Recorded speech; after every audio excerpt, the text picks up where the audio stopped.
Welcome back, everyone. Turtle Sage here for another fun-filled episode of How to Food. And on today's episode, we are going to concentrate on a little bit of defense. Why? Because a prepared defense will beat an unprepared offense anytime. And like Floyd Mayweather says, the name of the game is hit and don't get hit. Now with this defense, it's going to be soft, the soft touch, specifically Tai Chi. And in Tai Chi, you learn mainly to neutralize and redirect force. This works well if you're dealing with opponents that are bigger than you and, stronger than you. Sometimes brute force will not win. With that said, when doing Tai Chi, you've got to worry about the principles. And those principles are sink your weight. So see how my knees are bent? Relax, because you can't be tight and be soft. If you're tight, you're going to be hard. Stiffness is bad in Tai Chi. It's death. Literally. Then, and by relax, I mean loose. So you don't want to be tight. So stretch, breathe. It's like strolling through the park. Next would be body alignment. Your whole body is in it. When one part moves, all parts move. So see how my knee is lined up with my elbow. After that, you want to differentiate between yin and yang, or you know how to shift your weight from one side to the other.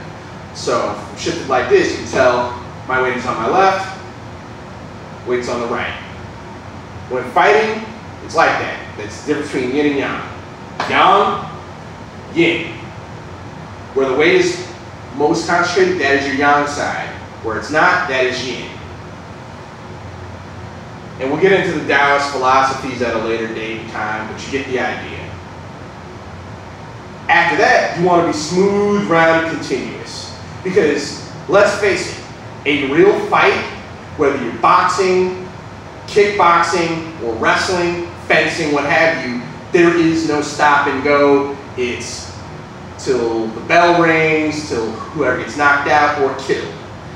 So you want to be smooth, round, and continuous, fluid, because that cuts back on recoil, that cuts back on the time it takes to get to your next move. Just like my, marksman over there, out there, you basically want to have to, okay, whenever your magazine is empty, you drop the magazine, you already have the next one ready to keep going. Ain't no looking down, oh, that's how you get shot. Same thing in boxing, same thing in wrestling, same thing in kickboxing.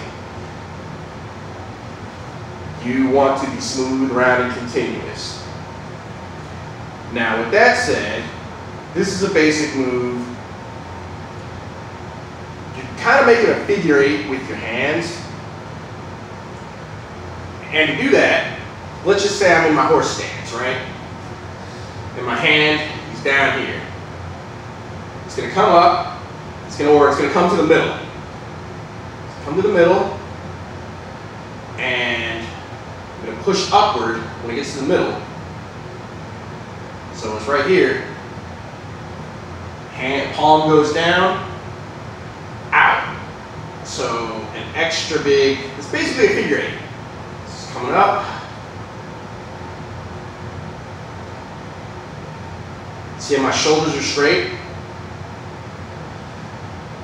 And I'm shifting from each different side, my hip joint, or my gua, my second knee, as they say, the gua. Without the gua, you got nothing. It's all part of your structure. Now, with this move, practice it over, you're going to practice it over and over again. So I suggest when doing silk drilling, put on some music. Soft music, it's a form of, almost kind of a form of moving meditation. And you notice how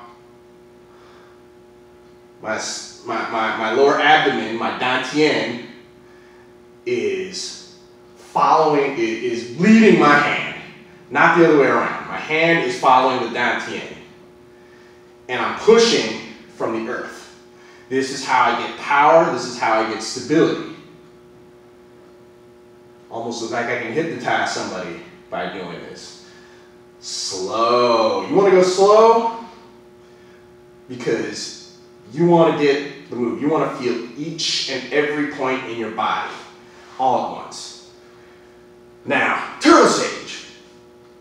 What does this have to do with fighting? Well, folks out there, students, I'm glad you asked that. This is how you deal with force. You must feel where weight is and where weight is coming from. Like if a punch, like say someone is throwing a jab at me, like right? Everybody knows what a jab looks like. Or let's just say someone throws a front kick at me, like so. This move is great when neutralizing force that's coming straight at you. This is known as liu. Liu. So you're brushing it to the side. Like, get out of my way. Be gone. And after that, this is ji. Ji, you're pushing. So, liu on ji. Pong, liu on ji. The 4 different energies. Liu to brush aside, pong to rise, ji to push out, on to sink. These 4 energies you must know when doing Tai Chi. Without it, you don't have anything. You've got rubbish. So let's just say this is my opponent coming straight at me with a move, right? So, bag swings. All right. Brush it, ride him. Brush it, ride him. So see how the bag is progressively, and it doesn't take much. The bag, let's see the bag is stiff right now. Light push, right? Little swing, little swing. Bag comes at me.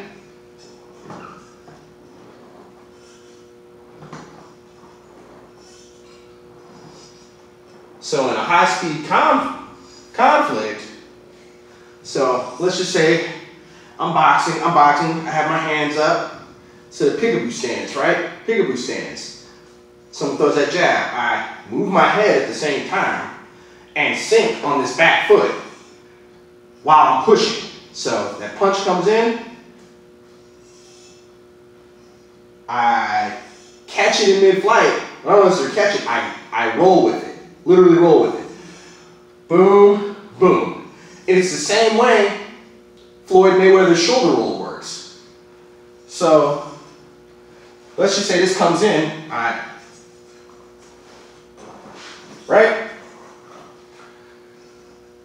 Better yet, show you my back, right? Comes down, do it with the left side. Comes in, boom, and, right? It's a good segue.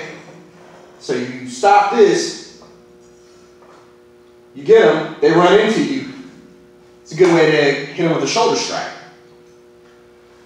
So just remember, come to the middle, roll back. You make your circles big first so you can get the basic motion down. Someone's throwing a kick, you can make them do the splits. The front kick's coming at me, I step off to the side, roll with it, let it go. They're doing the splits, in theory. But don't go with theory. I want you to pressure test. I want you to spar when you're doing push hands. So let's just say I'm locked in with somebody.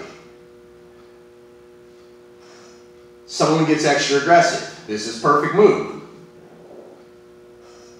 You introduce them to the void or where there's nothing. This is how they fall.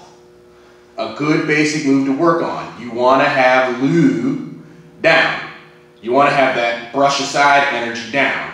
This is how you can make people stumble. This is how you can unbalance people. Generally, this is what this move is for. Also, from an offensive standpoint, let's just say you're boxing and someone's got that peekaboo guard. You pawing at them, pawing at them, pawing at them. They try to get nervous, they stumble a little bit, they make a move they shouldn't have made. You've got a hold of one of their hands. Yank one of their hands aside, smack them in the face. It's just kind of like Wing Chun's trapping hands in a sense. Same principle. So, boom, boom. Hit him with the hammer fist. Same thing. Okay? Hit him with the jab. Hit him with the back fist. Same thing. It all comes back to your basic principles. Neutralization, so his hand's free. Or her hand's free. They're panicking. They're going to try and naturally get away. Well, you just stick to them. You follow them. In Tai Chi, you stick to your opponent. It is a close quarters art. So, again, I'm in my stance. Inch up on him. Boom. Get him. And then, that moment of distraction when their head snaps back, that's when you can go in for a reverse punch. That's when you can go in for a kick. It's mixing in the soft and the hard. People concentrate on the soft, but the hard is there. You're just using your whole skeleton. You're getting body alignment. It's way more powerful in the long run than getting big muscles. Not saying you shouldn't have big muscles, especially if you're fighting, you know, for professional bout. Yeah, you gotta work out, you gotta get in shape. But this adds a greater skill element to it. So with that said, practice hard, my friends. Be water. Learn as much as you can. Get stronger. Turtle Sage signing out.